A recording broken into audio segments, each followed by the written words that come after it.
Hey, here are 5 more stupid things I've noticed about the topic that came in second place in the 5 more stupid things voting, the 9/11 truth movement. Ongoing hysterics over Building 7.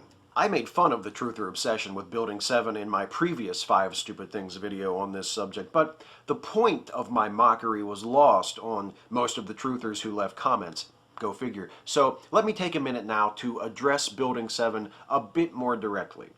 Truthers point to Building 7 as a smoking gun because it collapsed despite not being hit by a plane. What most truthers overlook, forget, or just plain don't fucking know is that Building 7 was hit by something. A skyscraper, specifically World Trade Center 1, aka the North Tower, which caused significant structural damage to the south face and southwest corner of Building 7 when it collapsed. And Building 7 was not the only structure damaged by the collapse of the Twin Towers. So were World Trade Center 3, 4, 5, and 6, all of which had to be demolished eventually, and several buildings across the street at the World Financial Center, and many other buildings in the surrounding neighborhood. The cleanup of the World Trade Center site and the surrounding area took years and cost hundreds of millions of dollars. That's how devastating the collapse of those Twin Towers was. But yeah, Building 7. What a mystery. Confirmation bias run amok.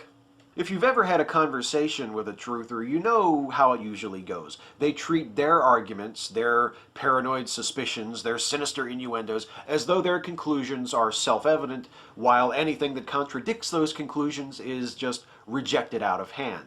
Non-truthers, such as myself, are viewed either as dupes or as agents of the conspiracy to conceal the truth.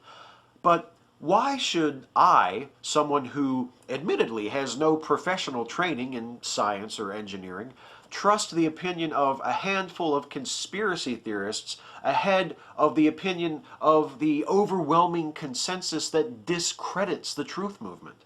Because those truthers are just that much smarter than everyone else? Well, yeah, if you ask them. And speaking of which, that brings me to the next item on the list. The Dunning-Kruger effect in action. Truthers think that they're smarter than everyone else, especially people who are way smarter than they are. All those experts working for FEMA, NIST, the SCI, ASCE, etc., they're just not as intelligent as your typical truther. And if the truther in question happens to have taken some engineering courses, or studied architecture, or chemistry, or physics, forget about it. What the hell do those assholes at Popular Mechanics know anyway? Anyone with a basic understanding of physics can tell you that those towers couldn't possibly have collapsed as they did without... insert the truth or claim of your choice. The worst part, or maybe it's the best part, I haven't really decided yet, is that most truthers that I've interacted with have never even heard of the Dunning-Kruger effect, even though they themselves are the most perfect embodiment of it you could ever hope to see. It's the best part. I think it's the best part. No facts, just questions.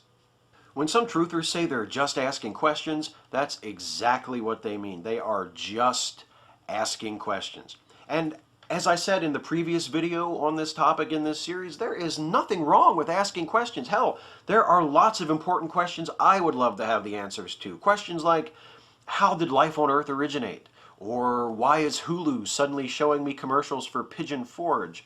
But there is a right way and a wrong way to go about finding the answers to our questions. Or should I say, a right way, a wrong way, and the truther way, which is to skip the answer-finding process altogether, just assume that the evil global shadow government had something to do with it, and skip right to the next question. Trivializing real tragedy. It must be fun to see life as one great big Tom Clancy novel unfolding before your eyes, full of dark conspiracies and intrigue, where significant world-shaping events are orchestrated at the whims of a few powerful puppet masters. The problem is, that's a delusion. 9/11 was real. It really happened. Real terrorists hijacked real planes.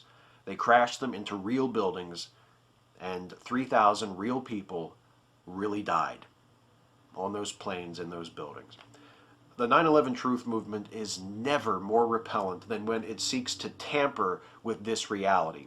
when it tacitly absolves the true murderers of responsibility for their crimes, when it talks about victims as unwitting pawns in this conspiracy they've dreamed up to deny the real truth, the truth that 9/11 could have been perpetrated by a small group of determined fanatics, and was, the truth they are either too stupid or too cowardly to accept.